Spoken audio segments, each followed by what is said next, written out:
My name is Lou Halamek. I am a neonatologist at Stanford University, and today I'm going to talk to you about enhancing safety, efficiency, and effectiveness in neonatal care. As a matter of disclosure, I have a memorandum of understanding with Qwaltec, a systems engineering company that designs operation centers for the Department of Defense and the commercial satellite industry. I work with them on designing hospital operation centers. Our learning objectives for this session are listed on this slide. Number one, explain how human and system performance influences the quality of neonatal care. Number two, list the limitations and current methodologies for improving human performance and strategies for remediating these.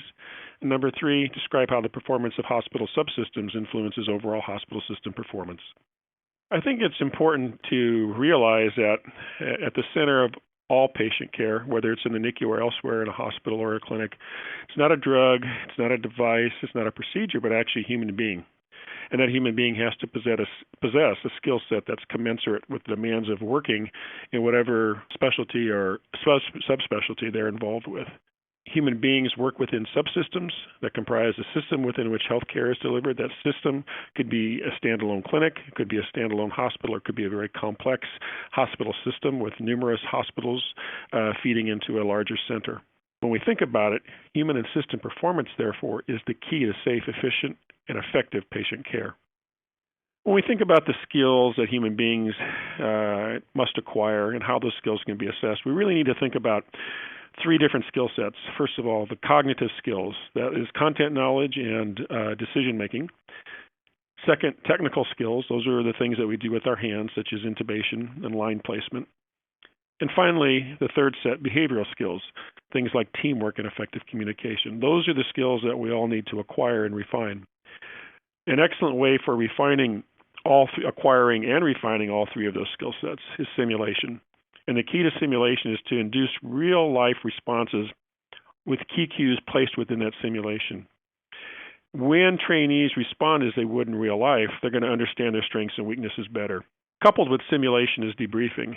And a good debriefing focuses on how individual and team performance influences patient care and allows the teams to develop strategies for repeating successful interventions and avoiding failures.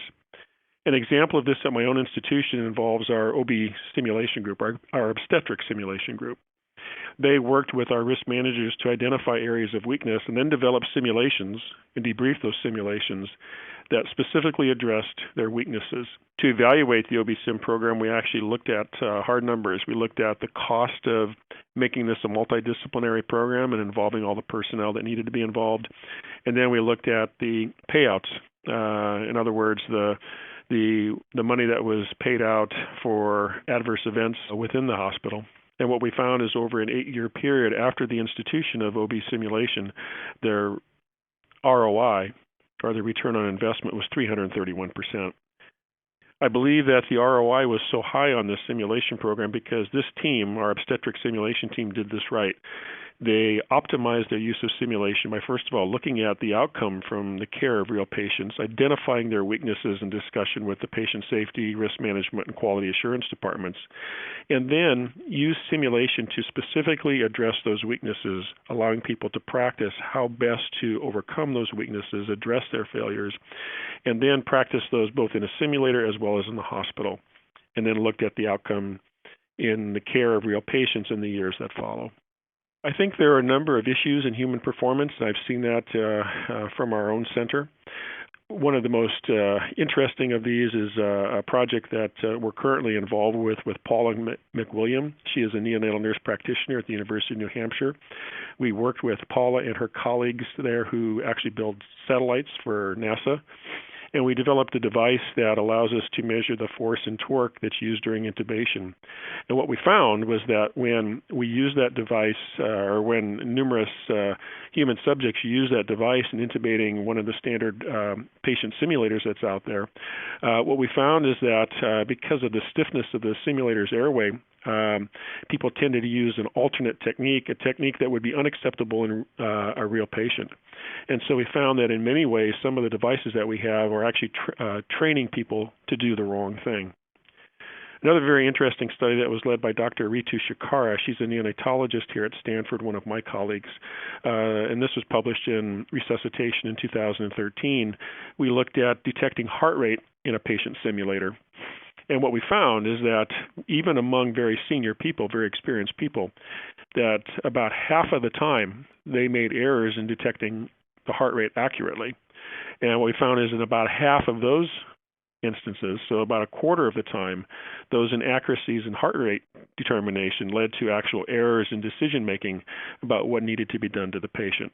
To help overcome this, Dr. Janine Furch, also a neonatologist here at Stanford, published in 2014 a study that looked at a device that provides decision support during resuscitation.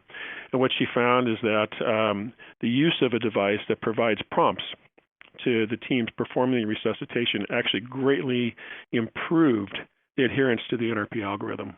Finally, reflecting some of the work that we do with other industries, Dr. Nicole Yamada, another neonatologist here at Stanford, published in the Journal of Pediatrics in 2015 a commentary about a study that we are currently undertaking looking at communication during resuscitation. What we did is to adopt the air traffic control model of precise, concise communication and are implementing that in training our resuscitation teams. Finally, a project that's near and dear to my heart, and I'm working with the Stanford University Hospital on this, is to apply systems engineering principles to hospital operations. We have a lot of interaction with NASA and have visited the Johnson Space Center in Houston. And we're trying to adopt the model that they use there for high performance into our hospital system. You can see in this diagram of a prototypical health system that what we are proposing to do is to introduce a hospital operations center and hospital-specific environments, in other words, a hospital simulator, into this system.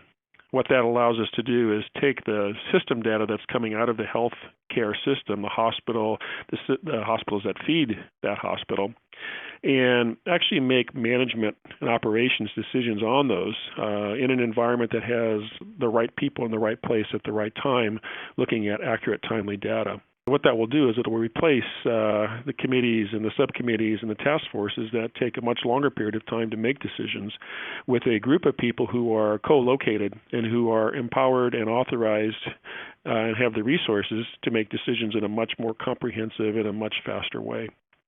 The really exciting thing about this concept, however, is the lower right-hand corner, the hospital-specific environments. What we are hoping to do at Stanford University Hospital is to also create, in addition to the Hospital Operations Center, a simulator that allows us to look at the near misses and adverse events that occur in our hospital and actually recreate those in very high fidelity, work out solutions, and then distribute those solutions through the rest of the hospital so that we can reduce our overall rate of near misses and adverse events. In summary, human and system performance lies at the heart of quality neonatal care. What's interesting is that human and system performance has not been critically examined the way so many other things that we do in neonatology have been examined. We know that we have many limitations in the current methods for improving human and system performance. And we are learning all the time that other industries have figured out solutions to the problems that we face.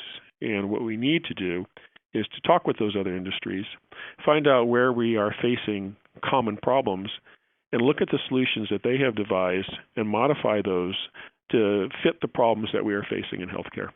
Thank you very much.